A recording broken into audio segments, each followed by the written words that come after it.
তাফসীর মাহফিল CHP।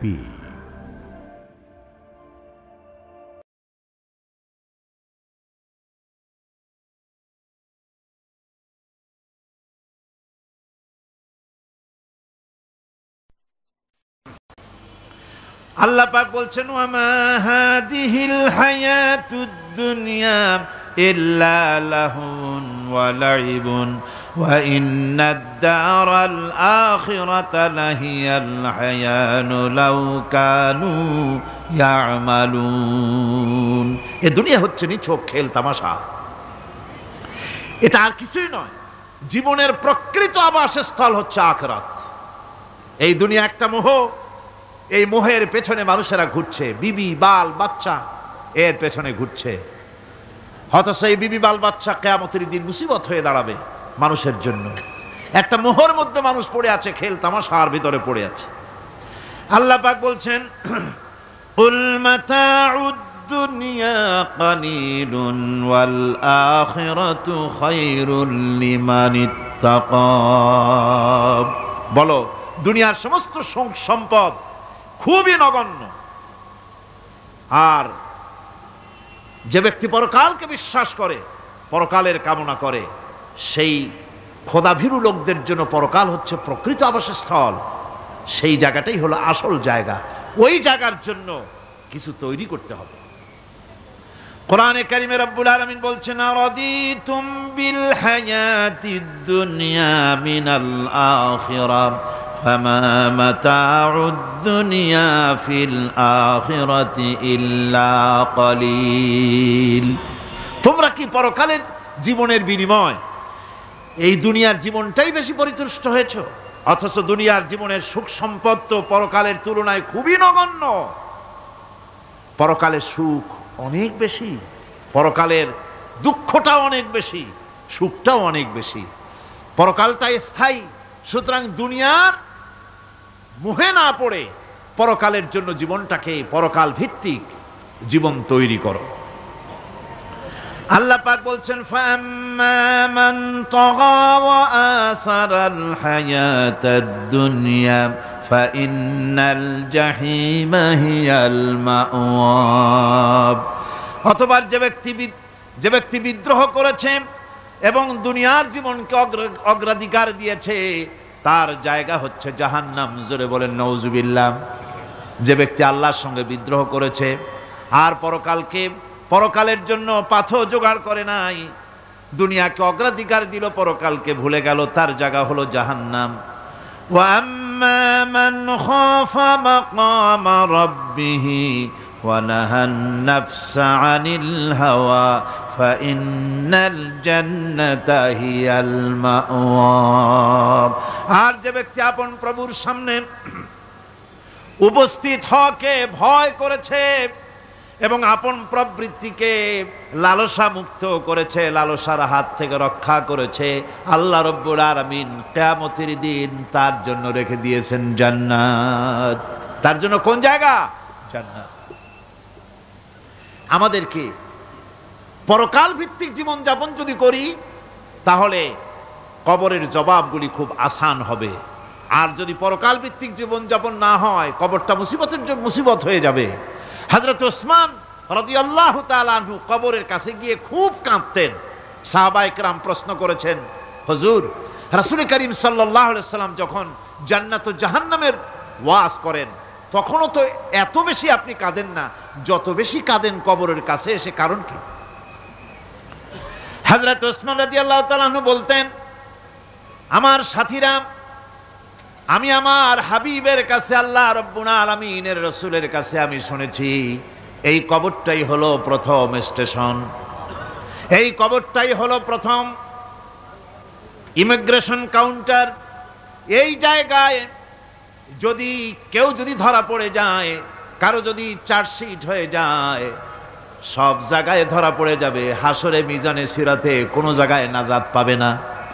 আর এই কবরটা যদি কেউ মুক্তি পেয়ে যায়, মিজান সিরাত হাসর সব জায়গা থেকে আল্লাহ তারে ভালোভাবে পার করে দিবেন। এটা হলো আসল জায়গা, মারাত্মক জায়গা, খুব মারাত্মক জায়গা। আমি এটাকে ইমিগ্রেশন কাউন্টার বলেছি আমার ভাষায়। ইমিগ্রেশন কাউন্টার যারা বিদেশ ভ্রমণ করেছেন তারা জানেন। লন্ডন যাবেন, আমেরিকা যাবেন, সৌদি আরব যাবেন, যে কোনো বিদেশে যাবেন, গেলেই পাসপোর্ট তারা দেখবে। পাসপোর্টে আপনার ন্যাশনালিটি কোনটা সেটাই তারা জানতে চাইবে। আপনি কোন দল করেন এটা তারা জানতে চাইবে না। আপনি কোন ভাষায় কথা বলেন তাও তাদের জানার দরকার নেই। প্রথমেই তারা আপনার ন্যাশনালিটি দেখবে, আপনার আইডেন্টিটি কি তারা জানতে চাইবে। তারপরে যদি স্যাটিসফ্যাক্টরি হয় আপনাকে ভিসা দিয়ে ভেতরে ঢুকবার ব্যবস্থা করে দেবে। আর যদি তারা স্যাটিসফাইড না হয় তাহলে আপনাকে মেহমানখানায় ঢুকানো হবে গ্রেফতার করে। কবর হচ্ছে এ ধরনের একটি ইমিগ্রেশন কাউন্টার। কবরের ভিতরে মানুষ যখনই রাখা হবে সঙ্গে সঙ্গে দুজন ফেরেশতা আসবে। কবরের কাছে যারা এসেছিল দাফন হয়ে যাওয়ার পর এই লোকগুলি 40 কদম যেতে যতক্ষণ লাগে এর মধ্যেই দুজন ফেরেশতা এসে যাবে। এসে জিজ্ঞেস করবে, মান রব্বুকা, তুমি কোন দল করতে? ওটা তাদের জানার দরকার নেই। চাকরি কিসে করতেন ওটা জানার দরকার নেই। ব্যবসা করতেন না চাকরি করতেন প্রয়োজন নেই। প্রথমেই জিজ্ঞাসা করা হবে ন্যাশনালিটি, প্রথমেই জিজ্ঞাসা করা হবে তার ন্যাশনালিটি সম্পর্কে, তার আইডেন্টিটিটা কি, এবং সেটাকে সত্যায়িত করার জন্য, বোঝার জন্য 3টি প্রশ্ন। প্রথম প্রশ্ন, মান রব্বুকা ওয়া মা দীনুকা ওয়া মান নাবিয়্যুকা, তোমার রব কে, তোমার দিন কি, তোমার নবী কে। যদি এই ব্যক্তি বেঈমান হয়, মুনাফিক হয়, সে বলবে হায় হাতা লা আদরি, হায় হাতা লা আদরি, জানি না আমার রবকে, আমি জানি না। তোমার দিন কি, দিন কারে কয় বুঝি না। এরপরে আল্লাহর নবী জনাবে মুহাম্মদ রাসূলুল্লাহ সাল্লাল্লাহু আলাইহি ওয়াসাল্লামকে দেখানো হবে, বলা হবে মা কুনতা তাকুলু ফি হাদার রাজুল, এই ব্যক্তি সম্পর্কে তোমার ধারণা কি নিকে? বলবে আমি চিনি না। নাউযুবিল্লাহ। বাস, এরপরে তার যা হবার তাই শুরু হয়ে যাবে। আর যদি বান্দাটা মুমিন হয়, প্রশ্ন করা হবে মান রব্বুকা, জবাব দেবে রব্বি আল্লাহ, আমার রব আল্লাহ রাব্বুল আলামিন। ওয়া মা দীনুকা, দীনুনা ইসলাম, আমার দিন হচ্ছে ইসলাম। এরপরে আল্লাহর নবীকে দেখানো হবে। কয়েক রকমের বর্ণনা আছে। কোন বর্ণনায় আছে হুজুরের আকারে দেখানো হবে, অথবা রসুলকে সরাসরি দেখানো হবে। বলা হবে মা কুনতা তাকুলু ফি হাদার রাজুল, এই লোকটি সম্পর্কে ধারণা কি? মুমিন ব্যক্তি বলবে হাদা নবিয়ুনা মুহাম্মাদুর রাসূলুল্লাহ সাল্লাল্লাহু আলাইহি ওয়াসাল্লাম, ইনি আমার তো সেই নবী মুহাম্মাদুর রাসূলুল্লাহ সাল্লাল্লাহু আলাইহি ওয়াসাল্লাম।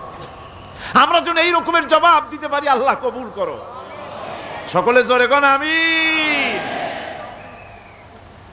জবাব হয়ে যাওয়ার পর গায়ব থেকে আওয়াজ আসবে, ফাফরিশু বিল জান্নাতি ওয়ালবিসু বিল জান্নাহ, ও আমার ফেরেশতারা আমার এই বান্দাকে জান্নাতের পোশাক পরাইয়া দাও আর কবরটাকে জান্নাতের বিছানা বিছাইয়া দাও।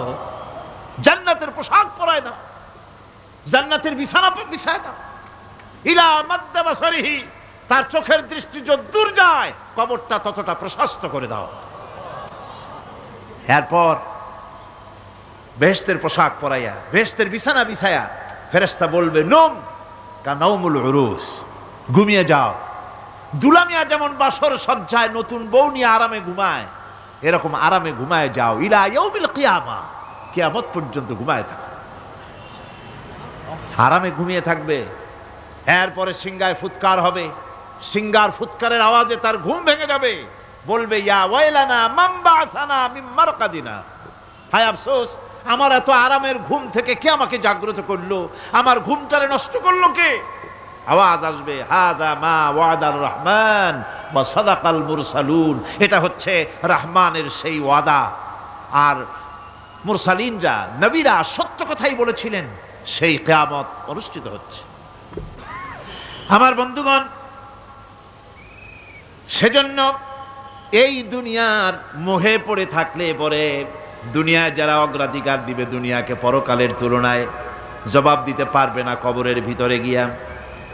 আর যারা পরকালকে অগ্রাধিকার দিবে, দুনিয়ার চাইতে পরকালকে বেশি অগ্রাধিকার দেবে, আর আল্লাহর ভয় কলিজার ভিতরে রাখবে, কবরের জবাব সঠিকভাবে দিতে পারবে, কিয়ামতের দিন আল্লাহ রাব্বুল আলামিন তাদের জন্য জান্নাত দান করবেন। জোরে বলেন আমিন।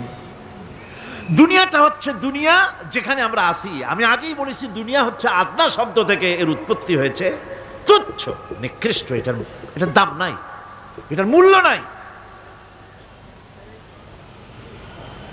হযরত ইবনে কাইয়িম রাহিমাহুল্লাহ নওয়ারাল্লাহু মারকাদাহু ওয়া জাআলাল জান্নাতা মাথওয়াহু, হযরত ইবনে কাইয়িম তিনি বলছেন, সুন্দর করে বলছেন দুনিয়া সম্পর্কে, মা মাদা ফিদ দুনিয়া আহলামুন ওয়া মা বাকিয়া মিনহা আমানি ওয়াল ওয়াক্তু বাইনাহুমা দায়ুন।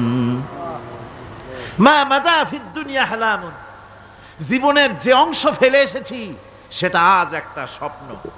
ওয়া মা বাকিয়া মিনহা আমানি, আর জীবনের যে অংশ সামনে বাকি আছে সেটা এখন একটা আকাঙ্ক্ষা।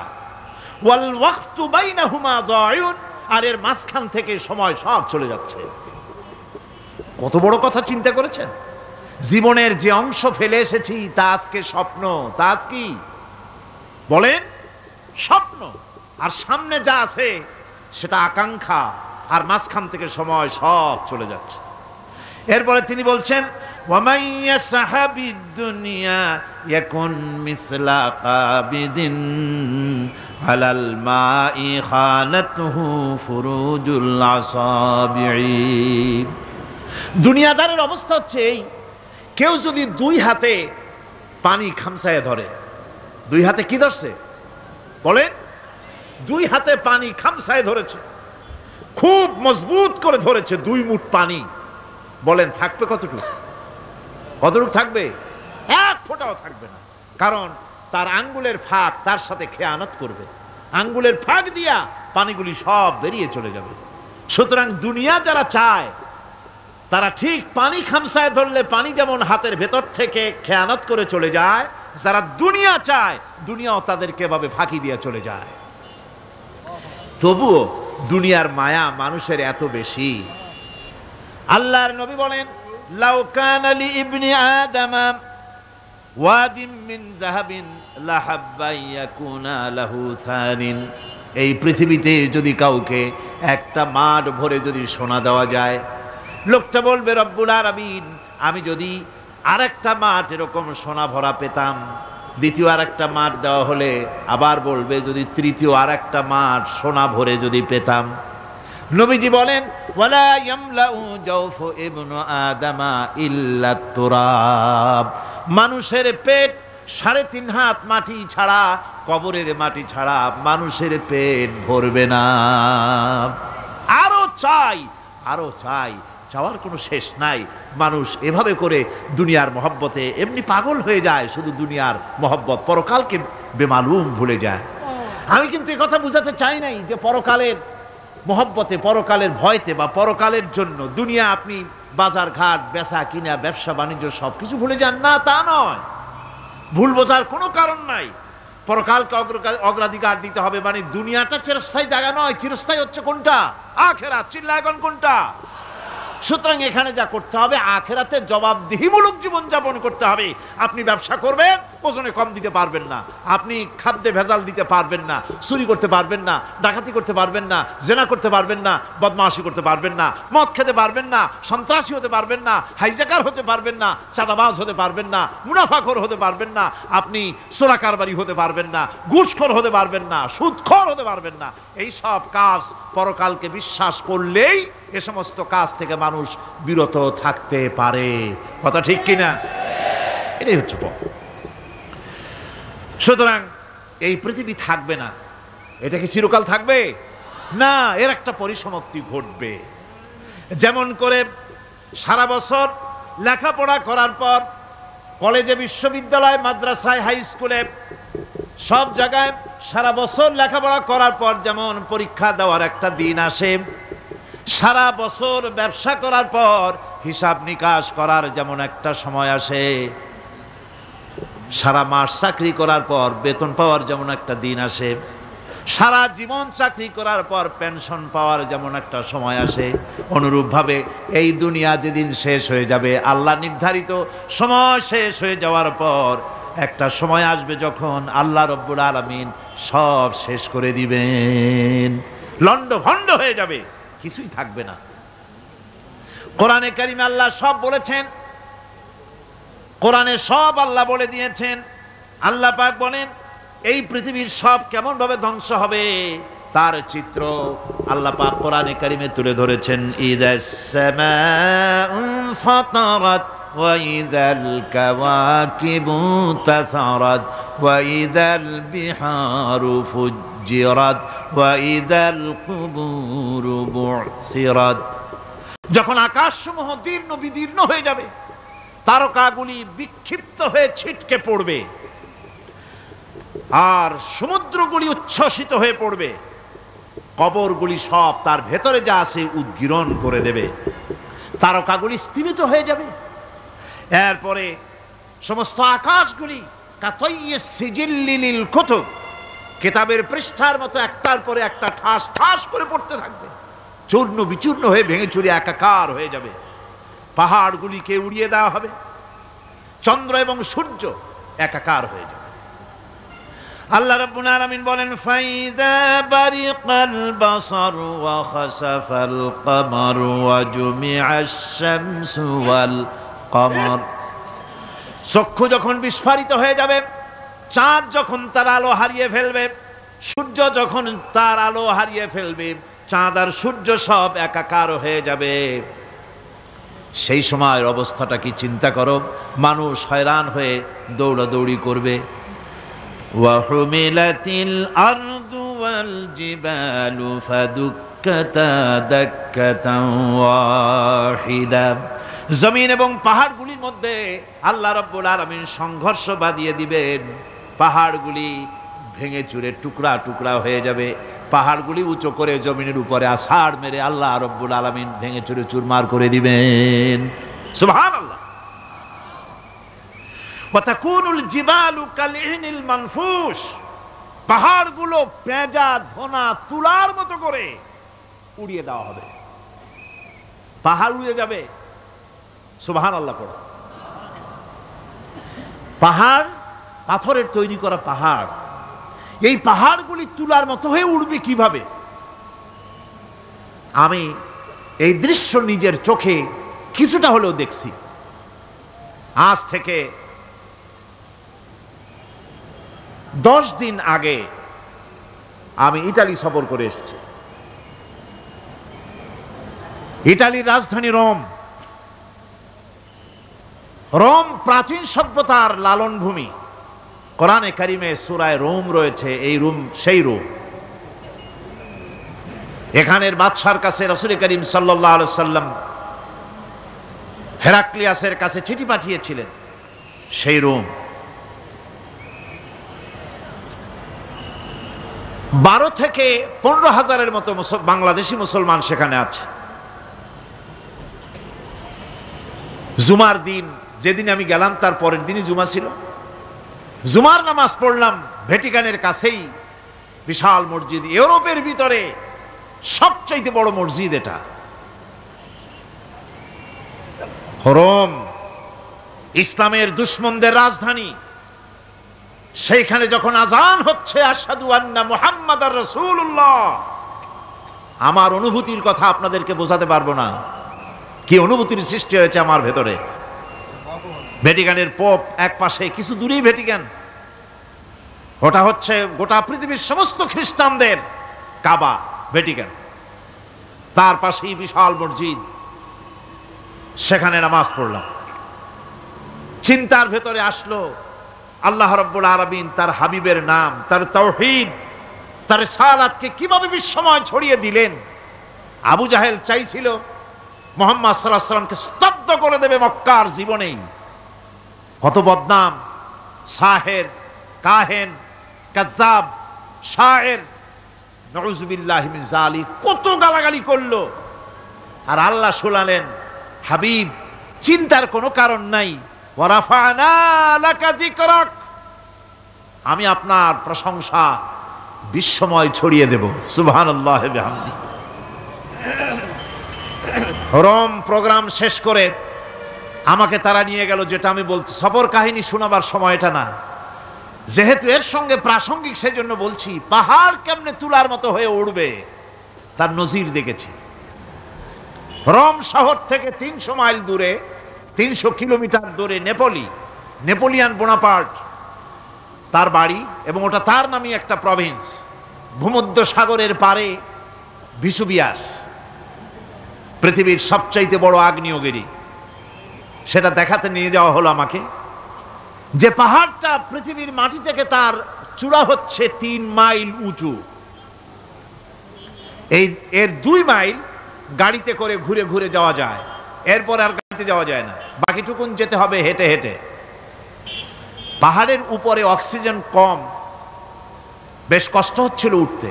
জীবনে প্রথম পাহাড়ে চড়েছি জাবালে নূর, রাসূল করিম সাল্লাল্লাহু আলাইহি সাল্লামের উপরে যেখানে ওহী হয়েছিল সর্বপ্রথম।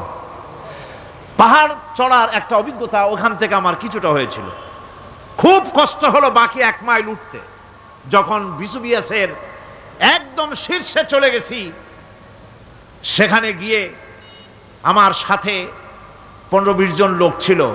আমি নিজেই আল্লাহু আকবার বলে আমার গলা থেকে আওয়াজ বেরিয়ে গেল। আমি দেখতে পেলাম ভিসুভিয়াসের শীর্ষে বিশাল গর্ত। আমার মনে হয় গর্তটা এই মাঠের 1/4 হবে, এই মাঠের 1/4 হবে গর্তটা। সেই গর্তটার গভীরতা হচ্ছে 1.5 কিলোমিটার। এইখান থেকে পাথরগুলি উত্থিত হয়েছে, আগ্নেয়গিরি পাথর আগুনে গলে লাভা হয়ে এগুলি পাহাড় বেয়ে উপচে পড়েছে, চতুর্দিকে 12 মাইল ছড়িয়ে গিয়েছে। আমার মনে পড়ল ওয়াকুদুহান নাস ওয়াল হিজারা, জাহান্নামের আগুনের ইন্ধন হবে মানুষ আর পাথর।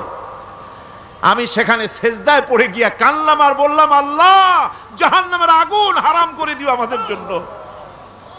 পাথর কিভাবে গললো, গলে পাথরগুলি গলে পুড়ে চতুর্দিকে পড়েছে আর ছিটকেছে, চতুর্দিকে ছিটকে পড়েছে।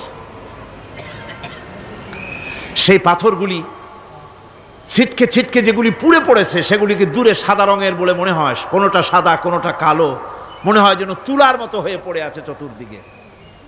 1944 সনে তৃতীয়বারের মতো ভিসুভিয়াস অগ্নিগিরি যে অগ্নি উৎপাত করে তাতে আশেপাশের 12 মাইল এলাকা এফেক্টেড হয়ে যায়।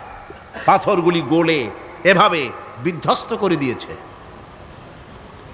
এখান থেকে এখানে জোহরের নামাজ, আসরের নামাজ আমরা পড়লাম, আল্লাহর কাছে খুব দোয়া করলাম। এখনো ধোঁয়া উঠতেছে, এখনো পাহাড়ের ফাটল দিয়ে ধোঁয়া উঠছে। একজন হাত দিয়ে আমাকে বলল যে খুব গরম লাগে ধোঁয়াগুলি। ওখানকার লোকেরা বলল যে ভেতরে এখনো আগুন আছে, তবে সুপ্ত, যে কোনো মুহূর্তে আবার তা জাগ্রত হতে পারে। আমরা সেখান থেকে নেমে এলাম। একটু কিছু দূর গিয়েই সেখানে হলো পম্পেই শহর। এই পম্পেই শহরটা হচ্ছে ঈসা আলাইহিস সালামের জন্মের 2000 বছর আগে এই শহর তৈরি হয়। ঈসা আলাইহিস সালামের জন্মের 179 বছর পর ভূমিকম্প হয়। সেই ভূমিকম্পে গোটা পম্পেই শহরটা পৃথিবীর মানুষের চোখের আড়াল হয়ে যায়, ধ্বংস হয়ে যায়, মাটির তলায় গরক হয়ে যায়। আজ থেকে 200 বছর আগে মাটি খনন করতে গিয়ে এই শহর আবিষ্কৃত হয়। পুরা শহরটা খুঁড়ে তারা বের করেছে।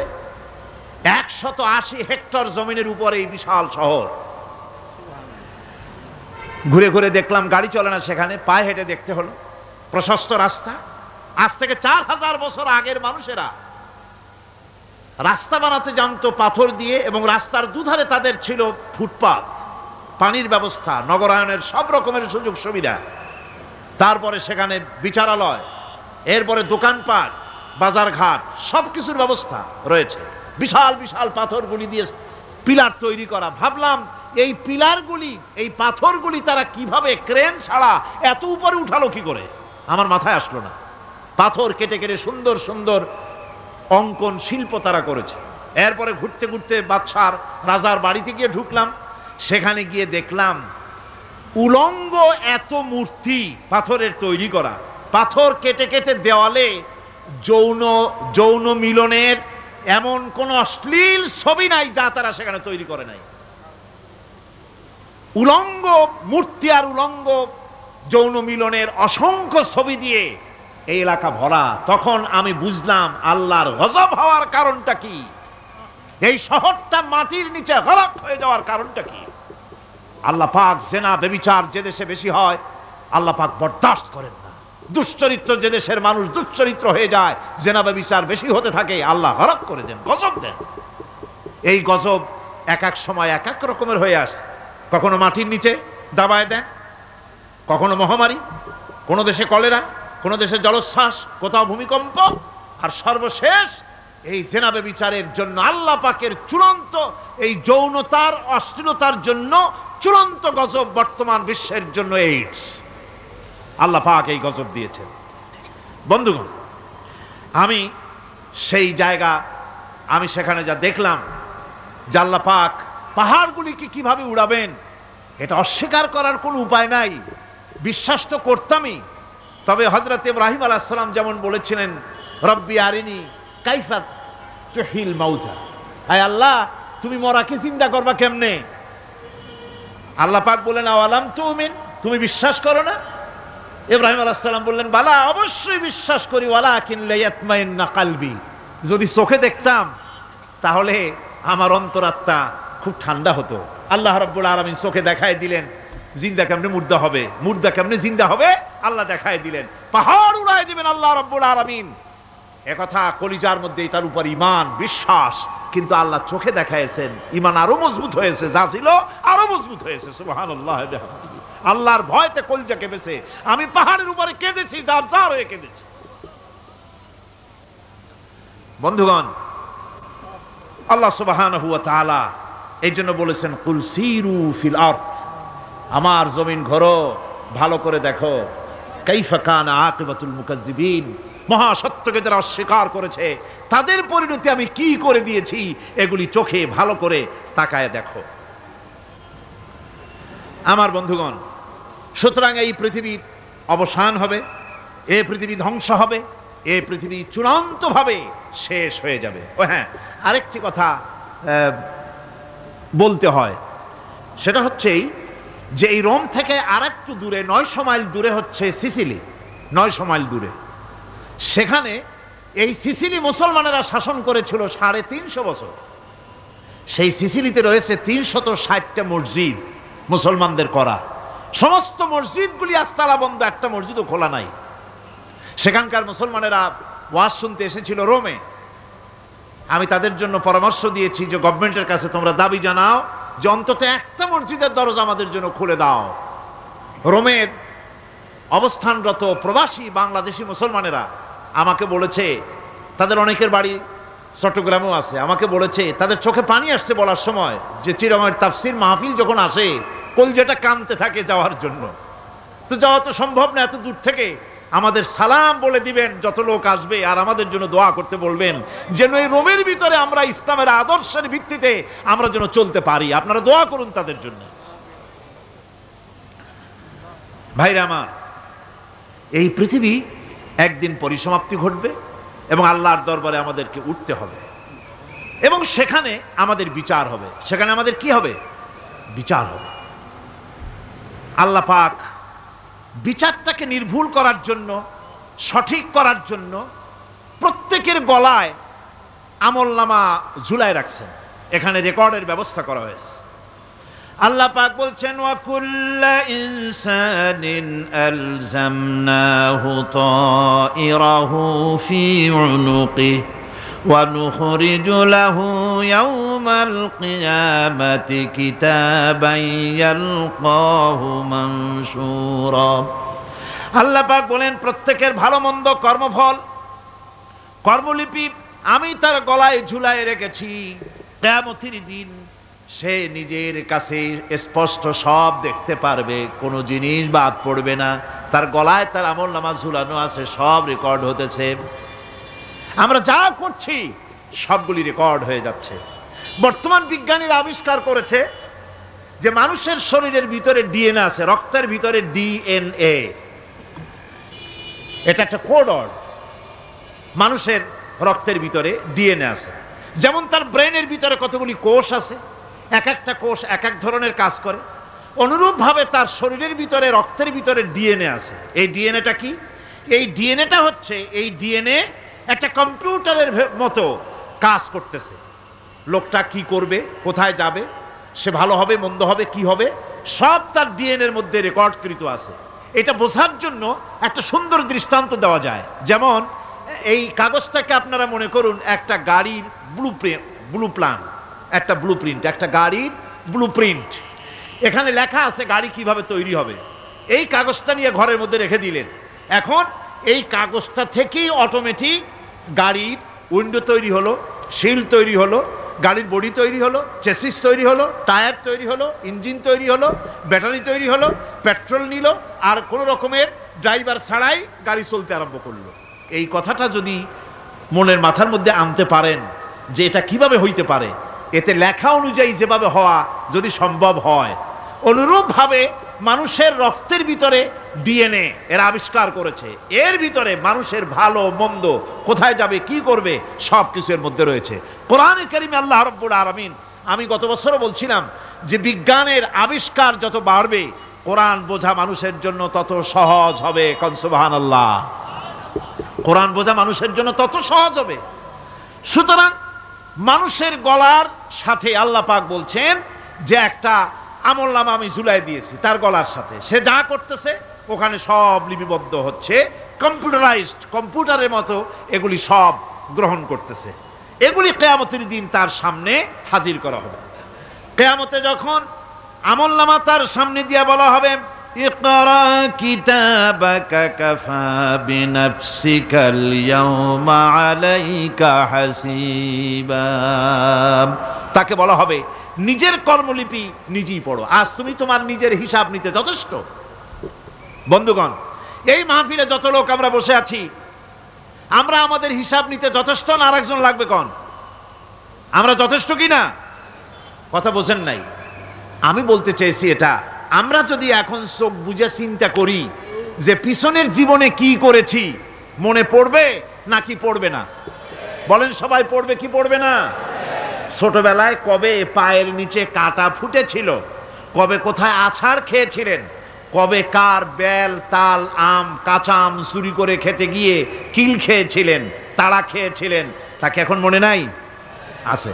তাহলে কিল, ওই তাল বেল চুরি করতে গিয়ে যে কিলটা খাইছিলেন সেটাও মনে আছে, ভালো মন্দ সব মনে আছে। তাহলে কোন হোটেলের রুমে কি করছিলেন, কোন স্কুলে কোন কলেজে কি করছিলেন, তারপরে জীবনে ছোট বড় ঘটনাগুলি চোখ বুঝতে মনে পড়বে না? এবার হিসাব করেন, মনে যদি পড়ে এবার হিসাব করেন আপনি জান্নাতি না জাহান্নামে। আপনি আপনার নিজের হিসাব নেওয়ার জন্য যথেষ্ট। তাকে হিসাব করতে বলা হবে, তোমার হিসাব, তোমার নিজের হিসাব নেওয়ার জন্য তুমি যথেষ্ট, তোমার হিসাব তুমি নিজেই করো, এটা পড়ো। আর সেই কিয়ামতের দিন কোনো সাহায্যকারী মিলবে না। লান তানফাকুম আরহামুকুম ওয়ালা আওলাদুকুম ইয়াউমাল কিয়ামা। লান তানফাকুম, কিয়ামতের দিন কোনো ফায়দা হবে না, অবশ্যই কোনো ফায়দা হবে না, কোনো উপকারে আসবে না। কিয়ামতের দিন তোমার সন্তান, তোমার স্ত্রী, তোমার মাল, তোমার সম্পদ কোনো উপকারে আসবে না। কিয়ামতের ময়দানে সেদিন সব তোমার সাথে বিচ্ছিন্ন করবে, সব পালায় যাবে। সেখানে উৎকোষেরও কোনো কারবার নাই যে ঘুষ টুস দিয়া, ফেরেশতাদের কোনো রকম বুঝবাজ দিয়া, আলাদা কোনো চোরাগলি পথ দিয়া একেবারে ফুট করে ভেসতে চলে যাবেন, এমন কোনো সুযোগ নাই। অনেকে বলে, হুজুর এমন কিছু দোয়া শিখায় দেন যাতে ওই সব জেহাদ বোমা এগুলি খুব ভয় পাই, ওসব রাস্তা টাস্তা না, খুব সহজে কিছু দোয়া দুরুদ করিয়া আস্তে করে জান্নাতে চলে যাওয়া যায়, এরকম একটা দোয়া, এরকম একটা পথ বলে দেন। আমি বলি, ভাই এরকমের কোন চোরাগলি আমার রাসূল আবিষ্কার করতে পারেন নাই, আল্লাহর পয়গম্বরের ওই ধরনের কোন পথ আবিষ্কার করতে পারেন নাই। সেখানে কিয়ামতের দিন কাউকে উৎকোচ গ্রহণ করার কেউ নাই, উৎকোচ দেওয়া যাবে না। আর উৎকোচ দিবি না বা কি, আপনার কাছে কিছু নাইও, থাকলেও নেওয়ার কেউ নাই। এই দুনিয়ায় ফাঁকিবাজি করে বহুত কিছু করা যায়, কিন্তু কিয়ামতের মাঠে এগুলি কিছুই চলবে না। اليوم لا ينفع مال ولا بنون। কিয়ামতের দিন ধন সন্তান সন্ততি আর সম্পদ কোনো কাজে লাগবে না। সেদিন শুধু আমল যদি ভালো হয় কাজে লাগবে, আমল খারাপ হবে সব শেষ হয়ে যাবে। আল্লাহ রাব্বুল আলামিন নবীজিকে ডেকে বলেছেন, নবী আপনি বলেন, কুল মা কুনতু বিদআম মিনার রাসূল, আপনি বলুন আমি কোন নতুন রসুল নই, আমার আগে অনেক নবী রসুল পৃথিবীতে এসেছেন, তারা বিদায় হয়ে গেছেন। আমি জানি না কিয়ামতের দিন আল্লাহ রাব্বুল আলামিন আমার সাথে কি ব্যবহার করবেন, আর আমি এও জানি না যে কিয়ামতের দিন আল্লাহ পাক তোমাদের সাথে কি ব্যবহার করবেন।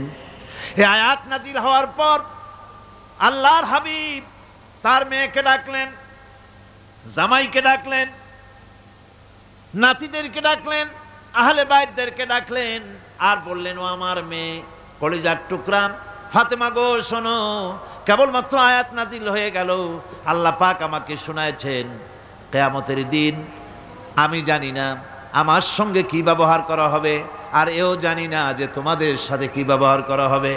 ও আমার কলিজার টুকরা মেয়ে ফাতেমা, কিয়ামতের দিন মুহাম্মদ সাল্লাল্লাহু আলাইহি সাল্লামের মেয়ে এই হিসাবে তোমার নাজাতের ফয়সালা হবে না। ও আমার কলিজার টুকরা নাতি হাসান আর হোসেন, কিয়ামতের দিন মুহাম্মদ সাল্লাল্লাহু আলাইহি সাল্লামের নাতি হিসাবে ফয়সালা হবে না। ও আমার জামাই হযরতে আলী, কিয়ামতের দিন আমার জামাই হিসাবে নাজাতের ফয়সালা হবে না। আমল যদি ভালো হয় ফয়সালা ভালো হবে, জান্নাতে চলে যাবে। আমল যদি খারাপ হয় কার নাতি কার জামাই দেখা হবে না। সুবহানাল্লাহ। কঠিন কিয়ামতের মাঠ। এই পরকালের বিশ্বাস যদি কলজার মধ্যে ঢোকে মানুষ ভালো হয়ে যাবে। কোন সুবহানাল্লাহ। আপনাদের দৃষ্টিতে পারবে, কথার জবাব যে দিলেন না। পুলিশে কি মানুষের চরিত্র ভালো বানাইতে পারবে? পুলিশের চরিত্র ভালো বানাবে কেডা? সেটাই তো কথা। মানুষের চরিত্র যাতে ভালো থাকে, মানুষের জন্য খারাপ কাম না করে সেজন্য পুলিশ। পুলিশ যাতে খারাপ কাম না করে সেজন্য আরো একটা ডিপার্টমেন্ট আছে না? তারা যাতে খারাপ কাজ না করে সেজন্য আর একটা আছে। এন্টি করাপশনের আবার এন্টি করাপশন আছে, তার উপর আবার এন্টি করাপশন আছে। এন্টিটার অভাব নাই। সুতরাং পুলিশ দিয়া, বিডিআর দিয়া, আর্মি দিয়া মানুষের, দেশের, জাতির চরিত্র ভালো বানানো যায় না। রাসূলুল্লাহ এ দিয়ে বানান নাই, এটা ইসলামের নিয়ম নয়। পুলিশ দিয়া, আর্মি দিয়া দেশের মানুষের চরিত্র ভালো বানানো যায় না। চরিত্র ভালো বানানো যায় কেবলমাত্র পরকালের ভয় দিয়া। কিসের ভয় দিয়া? ওই যে মক্কার জীবনে ওই সমস্ত মানুষগুলি যারা চুরি করত, ডাকাতি করত, জেনা করত, বদমাশি করত, যারা শয়তানি করত, যারা মানুষকে খুন করত, এই মানুষগুলি এত ভালো হয়ে গেল, যারা চুরি ছেড়ে দিল, ডাকাতি ছেড়ে দিল, জেনা ব্যভিচার ছেড়ে দিল, এত ভালো হয়ে গেল, পৃথিবীর মধ্যে সেরা মানুষ তারা হয়ে গেলেন। জোরে বলেন সুবহানাল্লাহ। নবীর সাহাবীরা পৃথিবীর শ্রেষ্ঠ সন্তান, নবীর সাহাবীরা পৃথিবীর সেরা মানুষ, তাদের চাইতে সেরা মানুষ নবীদের পরে আর কেউ হতে পারে না। জোরে কোন সুবহানাল্লাহ। নবীর পরে পৃথিবীতে শ্রেষ্ঠ মানুষ কারা? সাহাবায়ে কেরাম রিদওয়ানুল্লাহ তাআলা আলাইহিম আজমাইন। ওনারা তো কুফরের মধ্যে ছিলেন, শিরকের মধ্যে ছিলেন, চুরি, ডাকাতি, জেনা, ব্যভিচার এমন কোনো পাপ নাই যা করা হয়নি। তারপরে যখন আল্লাহর নবীর কাছ থেকে তাওহীদ, রিসালাত ও আখিরাতের দাওয়াত পেলেন, কি সোনার মানুষ এক একজন হয়ে গেলেন। সুবহানাল্লাহ। যারা ছিলেন নারীর সতীত্বের জম, তারা হয়ে গেলেন নারীর সতীত্বের পাহারাদার। যারা মানুষের মাল চুরি করত, ডাকাতি করত, তারা রাতভর মানুষের মালের পাহারা দিল, মানুষের রক্তের পাহারা দিল। সুবহানাল্লাহ বিহামদি। রক্ত সম্পদের পাহারা দিল। রাসূল বললেন, খাইরুল কুরুনে কারনি, সর্বশ্রেষ্ঠ যুগ তো আমার যুগ।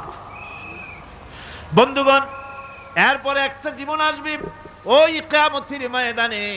এই পরকালের বিশ্বাসটা গুরুত্বপূর্ণ ব্যাপার। আমাদের সব কিছুর হিসাব দেওয়া লাগবে। আল্লাহ পাক বলেন ইন্নাস সামআ ওয়াল বাসারা ওয়াল ফুআদা কুল্লু উলাইকা আনহু মাসউলা।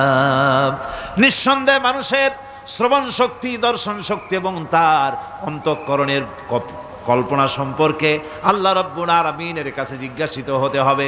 কান দিয়া কি করেছিল, চোখ দিয়া কি করেছিল, মুখ দিয়া কি করেছিলে, হাত দিয়ে কি করেছিলে, সব কিছুর জবাব আল্লাহ রাব্বুল আলামিনের কাছে দিতে হবে। সবটার জবাব দিতে হবে, কোনো কিছু বাদ যাবে না।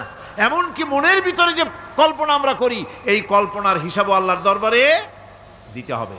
কোরআনে কারীম বলছেন ওয়া ইন তুবদু মা ফি আনফুসিকুম আও তুখফুহু ইউহাসিবকুম বিহিল্লাহ। মনের ভিতরে তুমি যেটা কল্পনা করো সেটা প্রকাশ করো, অথবা তুমি গোপন রাখো, যাই তুমি করো না কেন আল্লাহ রাব্বুল আলামিন এর হিসাবও তোমার কাছে নেবেন। ফায়াগফিরু লিমান ইয়াশাউ ওয়া ইউআযযিবু মান ইয়াশাউ ওয়াল্লাহু আলা কুল্লি শাইইন কাদির। মহান আল্লাহ পাক বলেন, করার পর তোমার মনের ভিতরে কি কল্পনা করেছিলে ওইটার হিসাব আমি নেব। হিসাব নেওয়ার পর যারে খুশি ক্ষমা করে দেব, যাকে খুশি শাস্তি প্রদান করব। সব কিছুর উপরে আল্লাহ রব্বুল আলামিন শক্তিমান, সব তিনি করতে পারেন, সমস্ত কুদরত রয়েছে তার। সুতরাং মানুষদেরকে, আল্লাহর বান্দাদেরকে বিশ্বাস করতে হবে যে আমার কোনো কথা বাদ যাবে না। কথাগুলি রেকর্ড হচ্ছে, কথা রেকর্ড হচ্ছে। আমি যে ওয়াজ করতেছি এই কথাগুলি রেকর্ড হচ্ছে নাকি হচ্ছে না? অনেক টেপ রেকর্ডার রেকর্ড হচ্ছে, অডিও ভিডিও হচ্ছে। আজ থেকে 50 বছর পর যদি এই রেকর্ড বাজানো হয়, আমাকে যদি বলা হয় যে আপনি অমুক জায়গায় অমুক কথা বলেছেন, আমি যদি বলি না আমি কথা বলি নাই, তারপরে যদি রেকর্ড বাজানো হয়, তাহলে আমি কথা যে বলি নাই যদি বলি, তাহলে এটা ধরা পড়বে না? সেখানে ধরা পড়বে না? তাহলে এই মানুষের কথা প্লাস্টিকের ফিতায় রেকর্ড করে 50 বছর, 100 বছর, 200 বছর, 500 বছর যদি প্লাস্টিকের ফিতায় এটাকে চলচ্চিত্র করে অথবা টেপ রেকর্ডারে করে যদি ধরে রাখা যায়, এই বুদ্ধিটা কে দিলেন কন্ত দেখি? সবাই কন্যা এই বুদ্ধিটা দিলেন কে? যে আল্লাহ রাব্বুল আলামিন মানুষের মাথায় বুদ্ধি দিলেন, যার দ্বারা সে মানুষের কথাবার্তা অ্যাক্টিভিটি সব ধরে রাখতে পারে। সে আল্লাহ রাব্বুল আলামিন বুঝি আপনার আমার কথা এবং আপনার আমার অ্যাক্টিভিটিসকে তিনি বুঝি ধরে রাখতে পারবেন না কিয়ামত পর্যন্ত? পারবেন কি না? সেজন্য রাব্বুল আলামিন বলেন মা ইয়ালফিযু মিন কাওলিন ইল্লা লাদাইহি রাকীবুন আতীদ। সমস্ত কথা রেকর্ড হচ্ছে। সুবহানাল্লাহ কোন জোরে! সমস্ত কথা রেকর্ড হচ্ছে, একটা কথাও বাদ যাবে না। মুখ আছে বলেই কথা বলবেন তা না, হিসাব করে কথা বলতে হবে। গীবত গাওয়া যাবে না, মিথ্যা কথা বলা যাবে না, মিথ্যা ওয়াদা করা যাবে না। মিথ্যা ওয়াদার তো মৌসুম এসে গেছে। কি কোন বোঝেন কথা? হ্যাঁ, মিথ্যা ওয়াদার মৌসুম এসে গেছে। এখন মৌসুমে বাহার মিথ্যা বলার। কত সুন্দর সুন্দর ওয়াদা, সোনা দিয়া রাস্তা বানায় দেব। অভুক্ত মানুষদের বলা হয় না খেয়ে মরবেন না, কিন্তু কি খেয়ে মরবে তাও কয় না। আমরা যদি যাইতে পারি তাহলে মোটকির মতো রসগোল্লা বানায় দেব, গরুর গাড়ির চাকার মতো জিলাপি বানায় দেব। খাইতে গিয়ে হা করে চিত হয়ে থাকবে। কত রঙিন রঙিন কথা। মিথ্যা ওয়াদার সময় এসে গেছে। ভাইরা আমার, পরকাল যদি বিশ্বাস করে সেই ব্যক্তি কিছুতেই মুখ আছে বলেই যা খুশি বলবে না, পরনিন্দা করবে না, পরচর্চা করবে না, হাত আছে বলেই যা তা লিখবে না। ঘটনা হইল একটা, লিখলো আর একটা। কলম একটা আছে বলেই যা খুশি তা লেখা যায় না, মুখ আছে বলেই যা খুশি তা বলা যায় না, চোখ আছে বলেই যা খুশি তা দেখা যায় না। গরু খাওয়া জায়েজ করা হয়েছে বলে গরুর লেজ থেকে মাথা পর্যন্ত পাইকারি দরে সব খাওয়া যায় না। গরু খাওয়া হারাম না হালাল? হালাল। পাইকারি দরে লেজ থেকে মাথা পর্যন্ত সব খাওয়া হালাল না, ওর মধ্যে আল্লাহ কিছু হারাম রেখে দিছে, সেগুলোকে বাইসে খাইতে হবে। আল্লাহ দেখতে চান পাইকারি দরে জম্মের খাওয়া খাও না আমার হারামগুলি বাদ দিয়ে খাও, নিষেধ করাগুলি বাদ দিয়ে খাও। মুখ আছে বলেই যা খুশি তা বলা যাবে না, কান আছে বলেই যা খুশি তা শোনা যাবে না, চোখ আছে বলেই যা খুশি তা দেখা যাবে না, হাত পা আছে বলেই যা খুশি তা করা যাবে না। সবটার পেছনে আল্লাহ রাব্বুল আলামিনকে ভয় করা লাগবে। মহান আল্লাহ রাব্বুল আলামিন বলে, বান্দারে তোমার সমস্ত কার্যাবলী এমনকি তোমার চাহনিটা পর্যন্ত কার দিকে কি নিয়তে তাকায়ছো কেউ জানে না, আমি আল্লাহ রাব্বুল আলামিন জানি। ওয়ায়ালামু খায়নাতাল আয়ুনি ওয়া মা তুখফিস সুদূর, তোমার অন্তঃকরণ কি জিনিস গোপন করে আর তোমার চক্ষু কি লুকোচুরি খেলে আমি টের পাই। সুবহানাল্লাহ বিহামদি। চশমার ফাঁক দিয়া কি দেখো, কারে দেখো, কি নজরে দেখো, সানগ্লাস পরিয়া কেউ ঠিক পায় না, আমি ঠিক পাই। সুবহানাল্লাহ, জোরে কান সুবহানাল্লাহ। সুতরাং চোখের নজরের হিসাব হবে, হাতের কাজের হিসাব হবে, পায়ের চলার হিসাব হবে, আপনার বলার হিসাব হবে, মুখে যা বলেছেন যা করেছেন হাত পাও দিয়ে যা করেছেন সবকিছুর হিসাব হবে কিয়ামতের দিন। আল্লাহর দরবারে সবকিছু উপস্থিত হবে, কোনো জিনিস বাদ পড়বে না। ফামান ইয়ামাল মিসকালা যাররাতিন খায়রান ইয়ারা ওয়া মান ইয়ামাল মিসকালা যাররাতিন শাররান ইয়ারা। ছোট্ট একটা ভালো কাজ যদি করো তাও হাজির করা হবে সামান্যতম ভালো কাজও তোমার বাদ পড়বে না, আর ক্ষুদ্রতম কোনো খারাপ কাজ করলে তাও উপস্থিত করা হবে, সব তোমার সামনে, কোনো জিনিস বাদ পড়বে না, সব দেখতে পাবে কিয়ামতের দিন। ভালো কাজটাও আর খারাপ কাজটাও আল্লাহর কাছে সেদিন আল্লাহ পাক মানুষের সামনে উপস্থিত করে দিবেন। আল্লাহ পাক বলছেন সেদিন এই জমিন তার ভিতরে যা লুক্কায়িত ছিল জমিন সব বের করে দেবে। কান্নাহুম জারাদুম মুনতাশির, টিড্ডি ফড়িংগুলি পোকাগুলি মাটির থেকে যেমন বেরোয়, এ মাটির ভিতরে যা আছে কিয়ামতের দিন সব মাটি বের করে দেবে।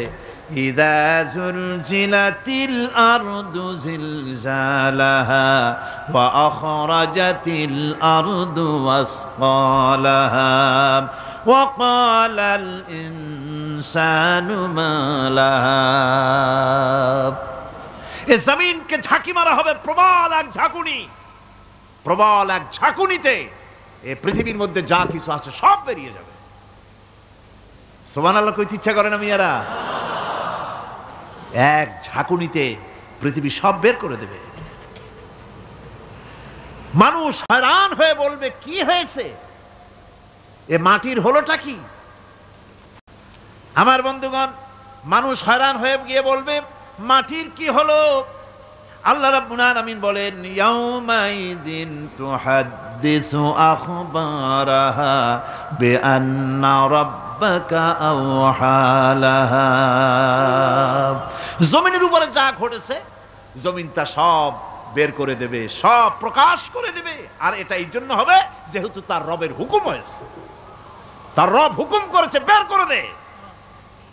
জমিনের ভিতরে আছে যা সব বেরিয়ে যাবে, আকাশ ভেঙে পড়বে, পাহাড় উড়ে যাবে, জমিনের ভিতরে যা আছে সব উপরে চলে আসবে, পৃথিবীতে সব শেষ, কিচ্ছু নাই, আকাশ নাই, পাহাড় নাই, সমুদ্র নাই, সব একাকার, চন্দ্র নাই, সূর্য নাই, তারকা নাই, গ্যালাক্সি নাই, মহাশূন্য নাই, সব শেষ। আল্লাহ রাব্বুল আলামিন সমস্ত ফেরেশতাদেরকে শেষ করে দিবেন, সকলের মওত হয়ে যাবে, কেউ আর থাকবে না, এমনকি হযরতে আজরাইল মালাকুল মউত তিনিও থাকবেন না, সব আল্লাহ রাব্বুল আলামিন মৃত্যু করে দিবেন। এরপরে আল্লাহ রাব্বুল আলামিন একা তিনি বলবেন ইয়া দুনিয়া, ইয়া দুনিয়া আইনা আনহারুকি, এ পৃথিবী তোর সেই সমুদ্রগুলি কোথায়, নদীগুলি কোথায়? ইয়া দুনিয়া আইনা আশজারুকি, হে দুনিয়া তোমার গাছগুলি কোথায়? এত বন বনানি, এত গাছ ছিল, ইয়া দুনিয়া আইনা জিবালুকি, এ পৃথিবী তোর জমিনে যত পাহাড় ছিল পাহাড়গুলি কই? যত স্বৈরাচার ছিল জমিনের উপরে, যারা স্বৈরাচারী মনোবৃত্তি নিয়ে মানুষ ধ্বংস করেছে, দেশ ধ্বংস করেছে, মায়ের বুক খালি করেছে, ওই স্বৈরাচারগুলি কই? কোনো জবাব নাই। আল্লাহ পাকের পরে বলবেন লিমানিল মুলকুল ইয়াউম, কার রাজত্ব? আজকে রাজত্বটা কার? আল্লাহ তিনবার আওয়াজ দিবেন, আজকে রাজত্ব কার? আল্লাহ পাক যখন তিনবার করে ডাক দিবেন, কোনো জবাব নাই, কোনো জবাব নাই। কে জবাব দেবে? আল্লাহ রাব্বুল আলামিনের সামনে কার ক্ষমতা আছে কথা বলার? কেউ তো নাই, সব শেষ।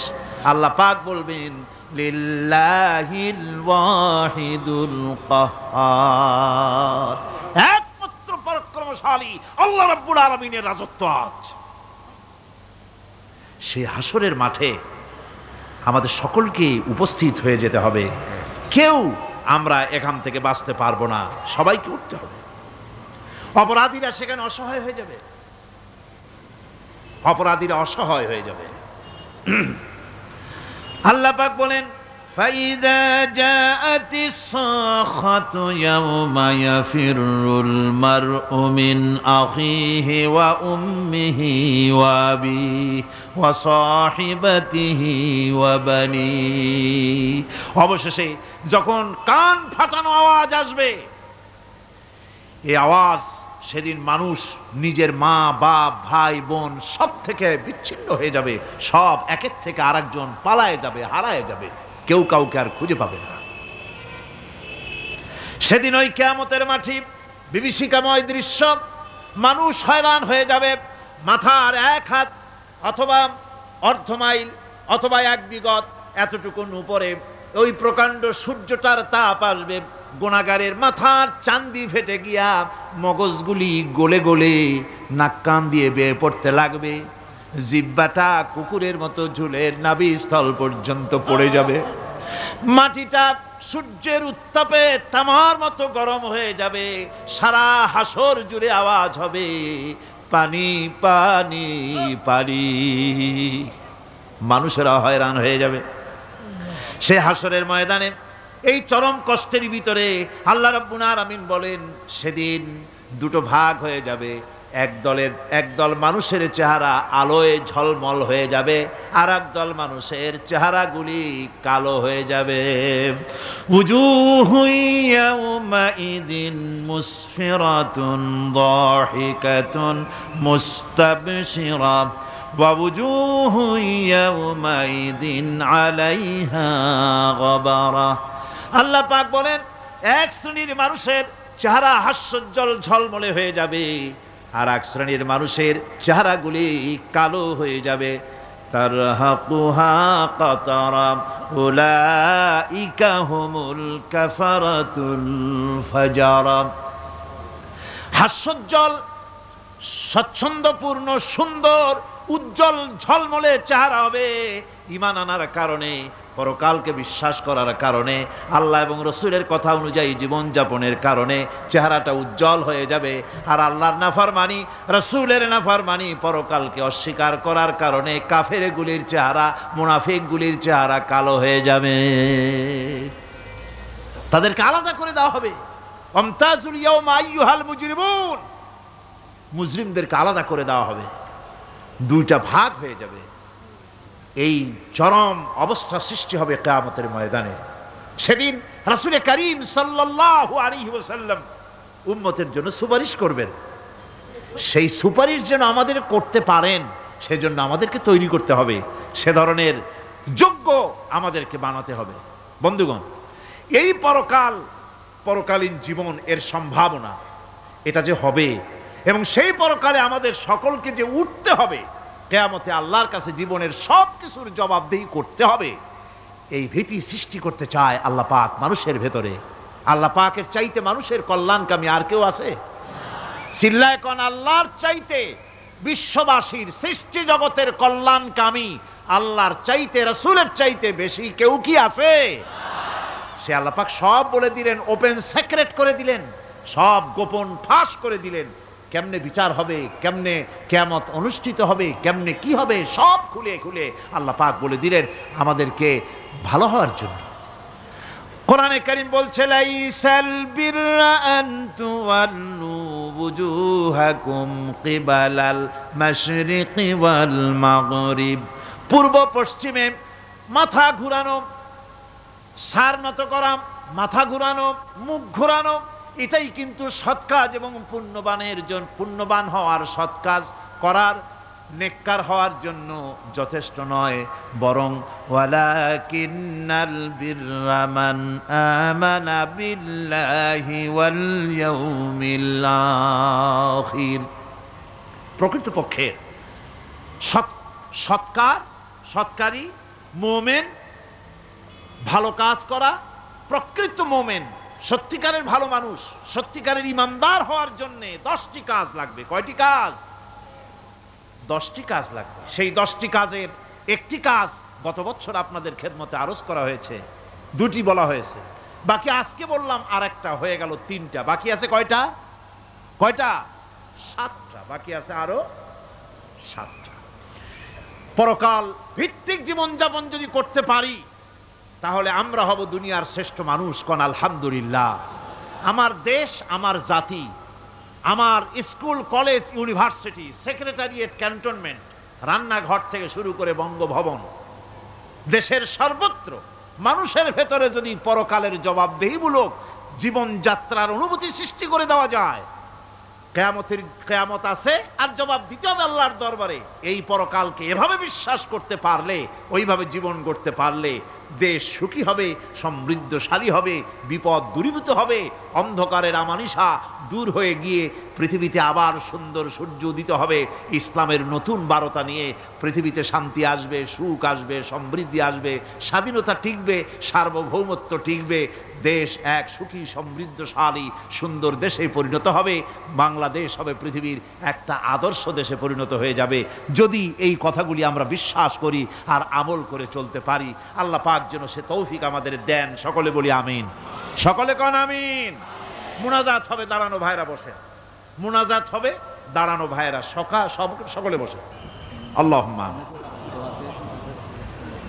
ربنا ظلمنا أنفسنا وإن لم تغفر لنا وترحمنا لنكونن من الخاسرين ربنا لا تزغ قلوبنا بعد إذ هديتنا وهب لنا من لدنك رحمة إنك أنت الوهاب।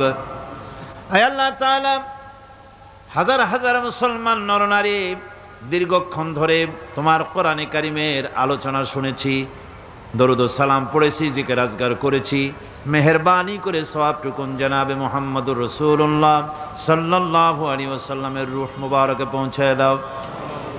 হে আল্লাহ তাআলা, तमाम পৃথিবীর মাটির নিচে যত মুমিন মুমিনাত শুয়ে আছেন তাদের আরওয়ার পরে সওয়াব পৌঁছায় দাও। রব্বুনা রবিন, আমাদের মধ্য থেকে মা বাপ যাদের দুনিয়া থেকে বিদায় হয়ে গেছে, কবরগুলিকে জান্নাতের টুকরা বানায়া দাও।